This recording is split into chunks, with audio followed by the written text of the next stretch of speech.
The year is 3087 CE. Commander Park Ji-ho stood at the large window of the space station, looking down at Earth. The planet looked peaceful with its blue oceans and white clouds, but Ji-ho knew better. This world had seen terrible things. 1,000 years ago, the Vorthok Empire came from the stars like death itself.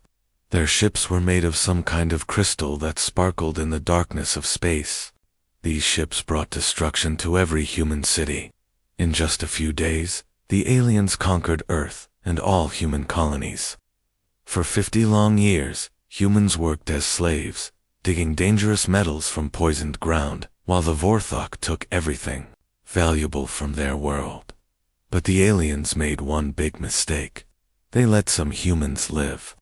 "Commander," came Captain Kim Mina's voice through the radio from the Deep Space Watch Post.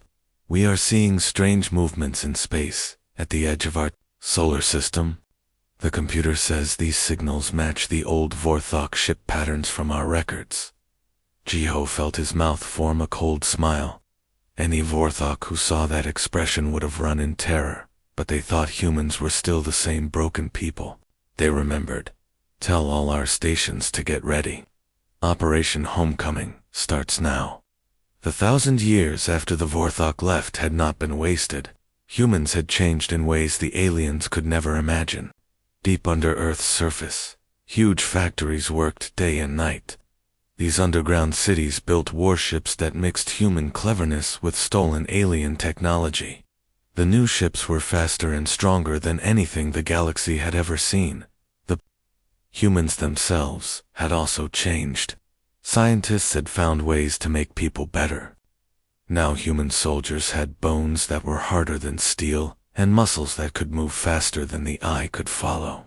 They trained in conditions that would have killed their great-great-grandparents. Some had computer chips in their brains that let them think faster and share information instantly. Ji-ho walked to the command center, where dozens of people worked at glowing screens. Lieutenant Park Sun-ho looked up from his station. "Sir, we have reports from all sectors. The hidden weapon platforms are ready. The stealth ships are moving into position. The ground forces are at their posts." "How many Vorthok ships are coming?" Ji-ho asked.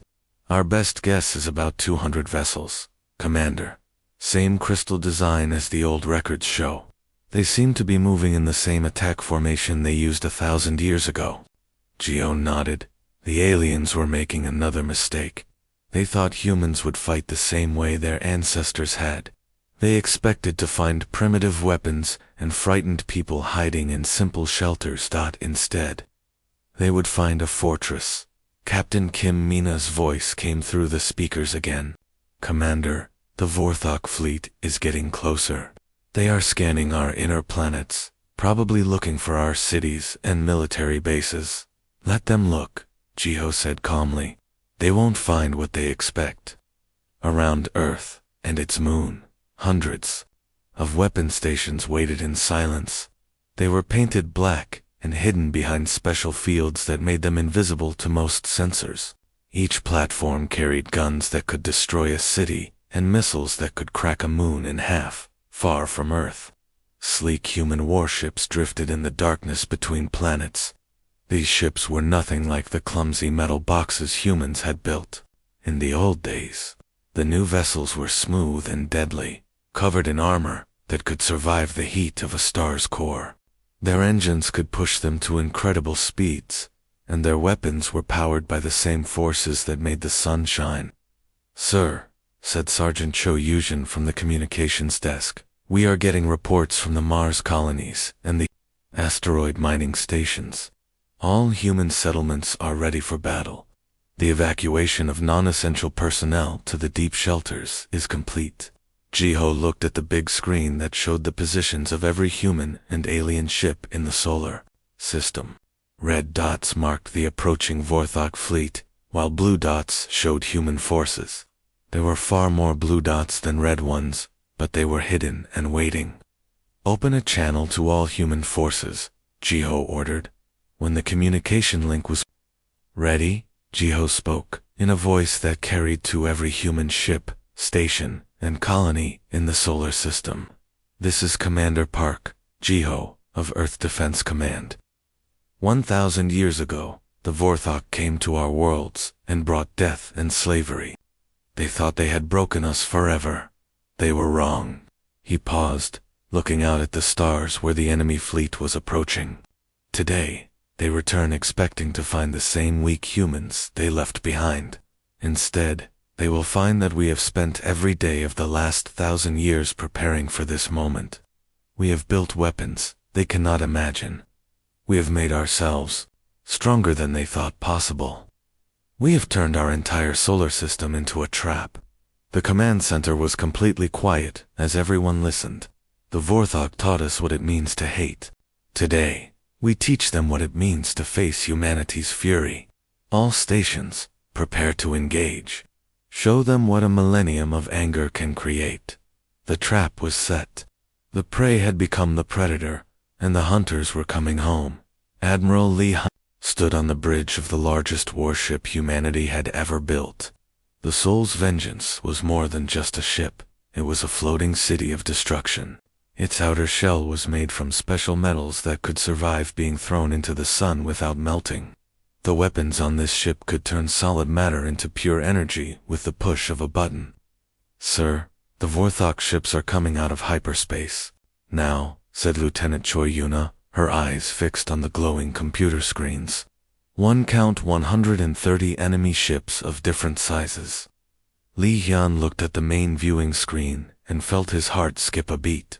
There they were, the crystal ships that had destroyed his world 1,000 years ago. Even now, seeing them made his blood run cold. These ships looked like they were made of beautiful glass that sparkled in the starlight. But Li knew they were instruments of death. The Vorthok fleet moved in perfect order, just like they had when they first came to destroy Earth. Their ships were arranged in neat rows, moving forward with the confidence of hunters who had never met anything that could fight back. "They are scanning our planets and moons," Yuna reported, "probably looking for our cities and military bases." Lee smiled without humor. The aliens were looking for the same primitive human settlements they had crushed so easily before. They expected to find simple metal ships and basic weapons. They thought humans would still be using the same weak technology from 1,000 years ago. They were about to learn how wrong they were. "All hidden platforms, drop your stealth fields," Lee ordered into his communication device. Suddenly, space around the Vorthok fleet lit up like a festival of death. Hundreds of weapon platforms appeared from nowhere, surrounding the alien ships. These platforms had been invisible, hiding in the darkness between the planets. Each one was the size of a small city and packed with the most dangerous weapons humans could build. At the same time, sleek human warships dropped out of their hiding spots behind asteroids and moons. These ships looked nothing like the bulky metal boxes humans had used in the old days. They were smooth and fast, shaped like deadly arrows that could cut through space itself. Captain Kim Daewon led the first attack squadron in his destroyer, Busan Thunder. "All ships, begin attack runs. Target their command vessels first." The first Vorthok ship never had a chance to fight back. A beam of superheated plasma, hotter than the center of a star, hit its crystal hull. The beautiful alien ship cracked like an eggshell and exploded in a ball of bright fire. The second Vorthok ship managed to turn toward the human attackers, but that was all it could do. A stream of metal bullets moving at nearly the speed of light tore through its hull.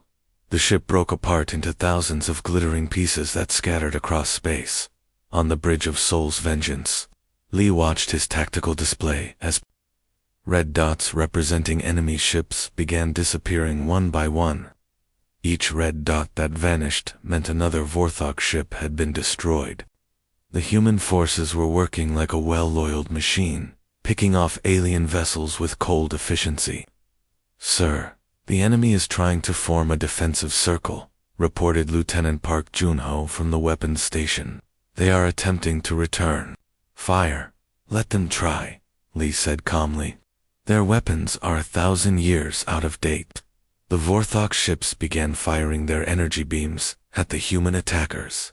These weapons had once been the most feared in the galaxy, capable of melting through any armor humans could build. But the new human ships were protected by energy shields and advanced armor that absorbed the alien attacks like a sponge soaking up water. Meanwhile, human weapons tore through Vorthok defenses like they were made of paper. The aliens had not improved their ships in 1,000 years, thinking they were already perfect. They never imagined that humans could create something better. Commander Yunara led a squadron of small attack ships around the edge of the battle. Target the engines on those big crystal ships. If they cannot run away, they cannot warn their home worlds about what we have become. Her pilots flew their ships with skills that would have been impossible for normal humans. But these were not normal humans. They had been enhanced with computer chips in their brains and artificial muscles in their bodies. They could react faster than any natural creature and see targets that would be invisible to regular eyes. One by one, the Vorthok ships died. Some exploded in brilliant flashes of light. Others broke apart slowly, their crystal hulls cracking and splitting until nothing remained but glowing debris. A few tried to escape, but human pursuit ships caught them before they could reach the edge of the solar system. Admiral, we are receiving surrender signals from the remaining enemy vessels, Yuna reported. Li Heian looked at the tactical display. Only 12 Vorthok ships remained out of the original 130. They were broadcasting messages of surrender in multiple languages, begging for mercy. Signal all units, Li ordered, his voice as cold as space itself. No prisoners, no survivors. They showed our ancestors no mercy when our people begged for their lives. Today, we return that favor. The last 12 red dots vanished from the screen. The welcome committee had done its job perfectly.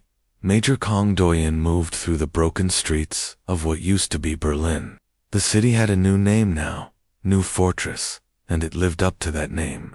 Every building had been turned into a weapons platform. Every street was a trap. Every tunnel led to death for anyone foolish enough to invade. The Vorthok ground forces had managed to land 3 groups of soldiers before their ships in space were destroyed. But landing on Earth was the easy part. Surviving on Earth was something completely different. Sir, I can see enemy soldiers coming from the East Tunnel system, came Sergeant Han Summon's voice directly into Do-Yoon's brain through his neural implant. They look like the standard Vorthok shock troops we studied in training. Do-Yoon felt a cold smile cross his face.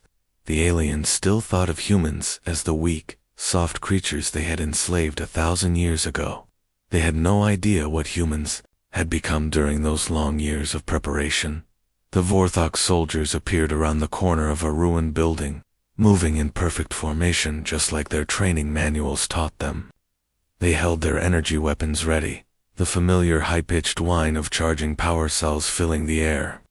These weapons had once killed millions of humans with ease, but the humans waiting for them were not the same species the Vorthok remembered. Do-Yoon enhanced muscles tensed as he prepared to move. His bones had been reinforced with metal alloys stronger than steel.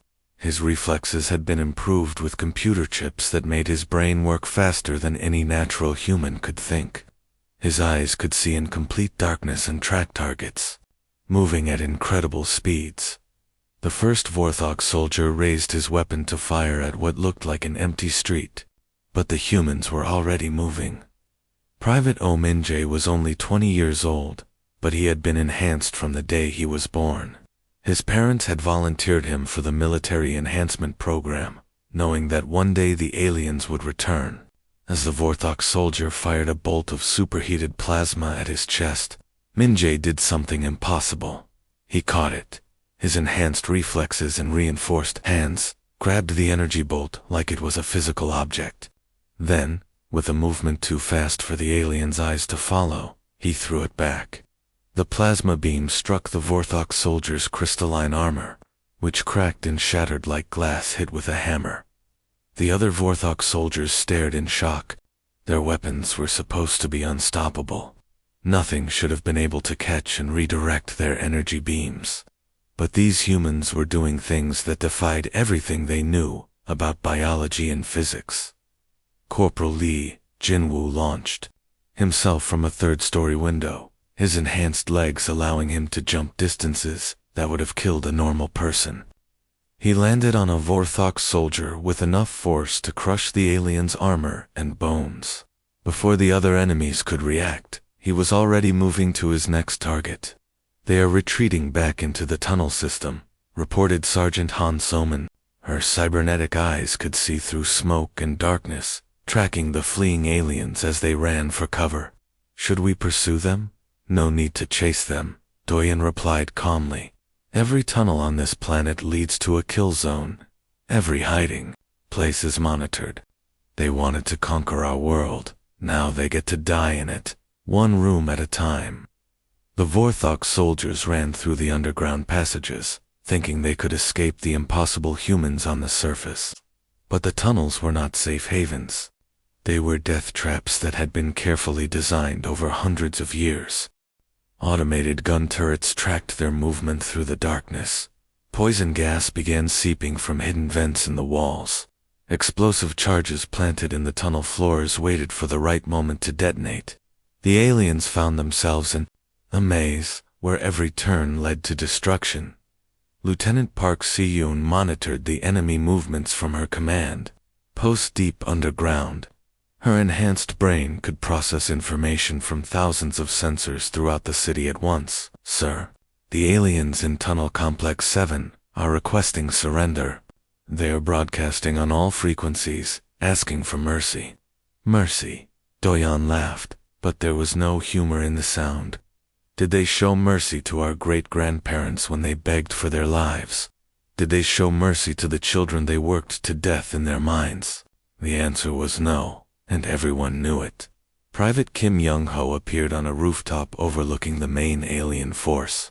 His sniper rifle fired bullets made from compressed matter that could punch through any armor ever created.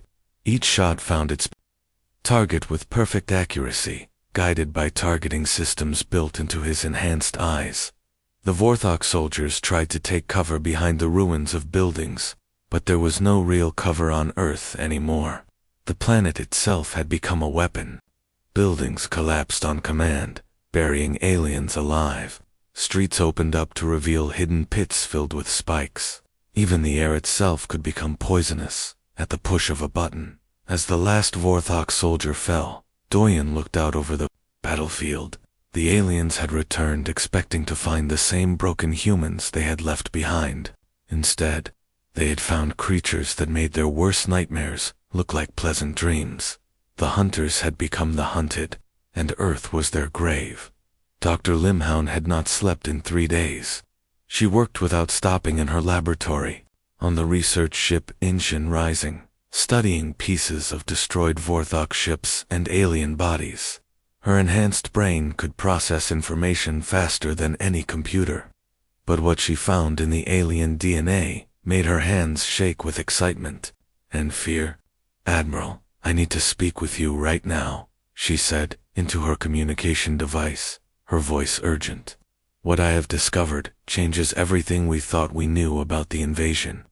Fleet Captain Ru Taiyan was reviewing battle reports on his command ship when Dr. Lim's message came through. He had known her for 20 years and had never heard such emotion in her voice. "Go ahead, Doctor. What did you find?" "The Vorthok did not leave our solar system because they wanted to," she said quickly. "They ran away because they were afraid. Something happened during the 50 years they occupied Earth that scared them more than anything they had ever encountered." Ru leaned forward in his captain's chair. What could frighten a species that had conquered half the galaxy? Dr. Lim pulled up genetic data on her screens, showing complex patterns of DNA that told an incredible story. The humans they used as slaves carried something back to the Vorthok homeworlds when some were traded to other alien colonies. Not a virus or disease, but something much more dangerous. They carried the genetic memory of suffering. She paused, letting the weight of her words sink in. Every human who suffered under Vorthok rule passed that pain to their children through their genes, and those children passed it to their children. The memory of what the aliens did to us became part of our DNA. It changed how our entire species developed. Rue stared at the genetic charts, trying to understand what this meant. You are saying that our hate for them became part of our biology. More than that, Dr. Lim replied. The Vorthok scientists discovered that humans were evolving, specifically to fight them. Our enhanced reflexes, our improved strength, our ability to use technology better than any other species. All of it was our body's response to the trauma they inflicted on us. They realized they had accidentally created their own worst enemy. Across human space, the hunt for surviving Vorthok forces had already begun. Captain Park Sung-yin commanded a fleet of stealth ships that could become completely invisible to any sensor. His ships moved through asteroid fields and empty space, tracking down alien vessels that thought they were safely hidden. Contact. Bearing 27 Mark IV, reported his sensor officer. Looks like a damaged Vorthok cruiser trying to hide behind that large asteroid. Can they detect us? Park asked. No, sir. Our stealth technology is generations ahead of anything they have. They have no idea we are here. Park smiled coldly. Good. Target their engines first. I want them alive long enough to understand what is happening to them. The human ships attacked like ghosts, striking from the darkness and disappearing before the aliens could respond. Advanced weapons that used principles the Vorthok could not understand tore through their ancient armor. Ships that had ruled space for thousands of years were destroyed in seconds by humans they thought were primitive savages. Lieutenant Zhang Naiyang worked from her intelligence ship, listening to alien communications across dozens of star systems. Her enhanced hearing could detect signals that normal equipment would miss, and her computer-linked brain could translate alien languages instantly. Captain, I am receiving panic broadcasts from Vorthok forces throughout this sector, she reported. They are calling for help from their home fleets, but the responses are getting weaker. I think we have cut off their supply lines. What are they saying about us? Park asked. Naiyang listened to the alien voices, her face growing pale as she translated their words. They are calling us demons, sir. They say humans have become something that should not exist. Some of them are begging their gods to save them from what they created. On the research ship, Dr. Lim continued her analysis of captured alien data. What she found in their historical records made her sick with anger. Admiral, you need to see this. I have found records of their plans for humanity. The data showed terrible things. The Vorthok had not intended to just enslave humans. They had planned to use them as experimental subjects, testing new weapons and torture methods on human prisoners. They had wanted to break the human spirit completely, turning Earth's people into mindless workers who would never think of fighting back. But their plan went wrong, Dr. Lim explained. Instead of breaking us, they made us stronger. Every act of cruelty, every death, every moment of suffering was recorded in our genes and passed to the next generation. They created a species that existed for only one purpose, to destroy them. Fleet Captain Rue looked at the tactical displays showing human forces spread throughout the galaxy. Red dots marked Vorthok positions, while blue dots showed human ships closing in on them from all directions. Lieutenant Zhang, have you found their home worlds yet? He asked. Yes, sir, she replied. I have intercepted enough communications to map their entire empire. 23 major worlds, 47 colonies, and hundreds of military outposts. All of their locations are now known to us. Rue nodded slowly. Then it is time to finish what they started 1,000 years ago. Signal all fleets operation. Final judgment begins now. The hunters had become the hunted, and humanity would not stop until every Vorthok in the galaxy was dead. Fleet Commander. Korthovel pressed his crystalline hands against the cold metal walls of his prison cell. Through the small window, he could see the massive human shipyards that surrounded Earth. Thousands of warships moved through space like deadly fish in a dark ocean. These ships were larger and more powerful than anything his people had ever built. He was the last survivor of the original Vorthok invasion force from 1,000 years ago. All of his friends and fellow commanders were dead, killed by the humans they had once thought were weak and helpless. Now he was trapped, waiting to die while watching his entire species face extinction.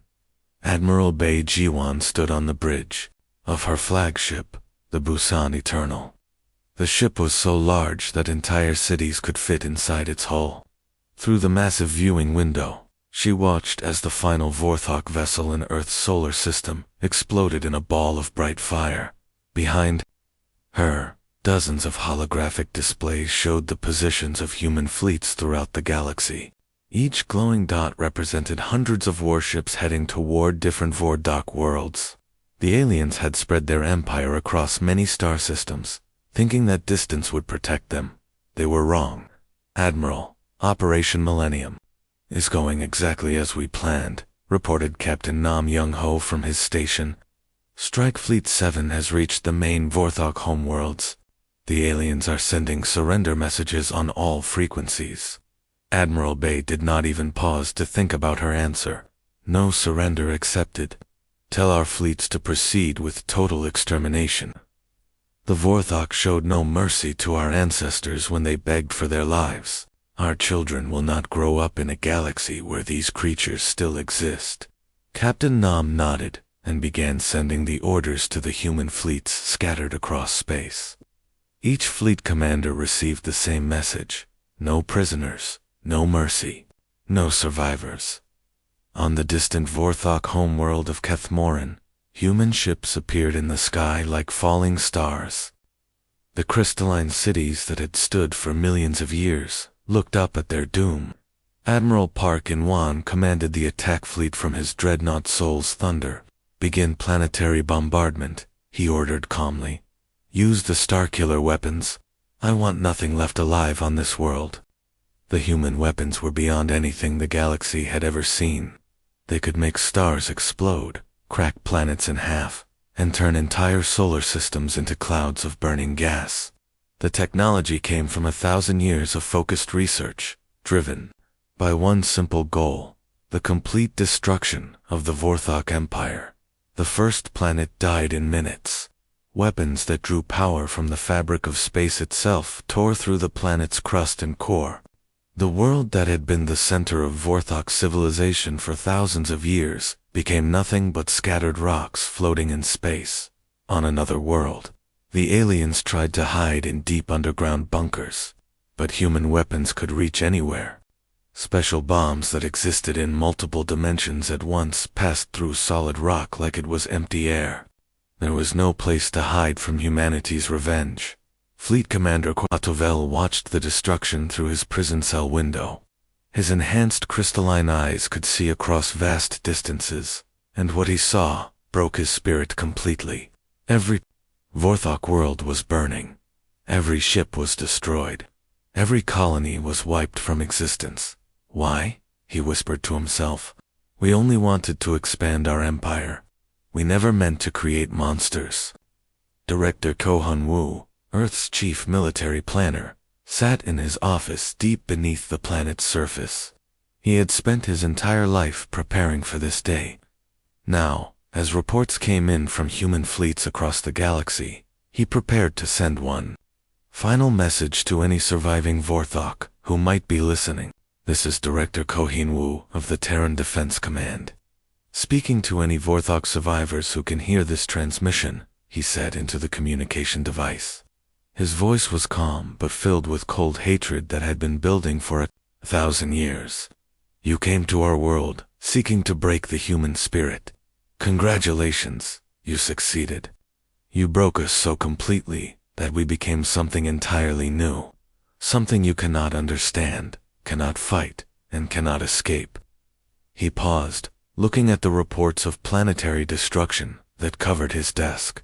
This is the price of your arrogance. This is the cost of teaching humanity what it means to hate. You thought you were the masters of the galaxy, but you were wrong. You were just teachers, and we were very good students. The last Vorthok signals faded from space as the final alien strongholds were destroyed. A species that had ruled the galaxy for millennia was gone forever, erased in a single coordinated attack that lasted less than 1 day. Admiral Bay looked out at the stars and felt no satisfaction, only emptiness. The revenge was complete, but it had changed humanity into something dark and terrible. They had learned to be efficient killers, to show no mercy, to value power above all else.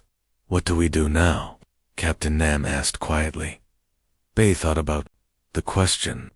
Beyond the edge of known space, there were other alien civilizations, other potential enemies, other species that might one day threaten humanity. We make sure this never happens again, she replied. We make sure that no one in this galaxy will ever be strong enough to hurt humanity. The prey had become the ultimate predator. The galaxy would never be the same.